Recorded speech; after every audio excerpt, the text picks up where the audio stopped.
Hello friend, Saddam फाजू channel में आपसे फिर से स्वागत है।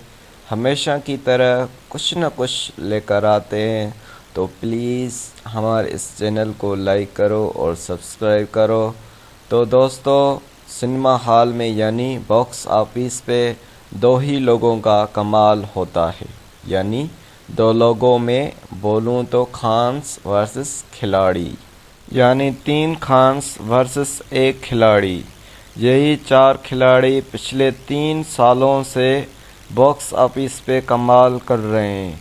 लेकिन इन दिनों में एक बात बहुत वायरल हो गई है कि इन 3 खान्स पे अकेले ही खिलाड़ी की मार काफ़ी भारी पड़ चुकी है। मतलब कि एक के बाद एक छोटे कॉन्सेप्ट पे बैक टू बैक हिट फिल्मों का फार्मूला जो किसी के पास है तो वो है खिलाड़ी अक्षय कुमार के पास।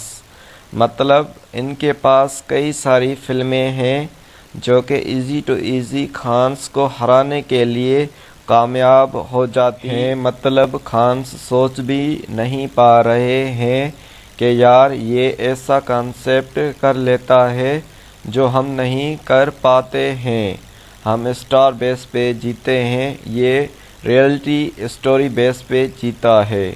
तो कहीं ना कहीं अक्षय कुमार की फिल्में जो होती हैं वो लोगों से कनेक्ट हो जाती हैं, क्योंकि वो डाउन अर्थ फिल्मों पे आजकल काम कर रहा है। वो ऐसी फिल्मों पे काम करना चाहता है जो लोगों की दिलों पे घर कर जाए। तो 2018 का जो बेस्ट एक्टर है वो अक्षय कुमार है।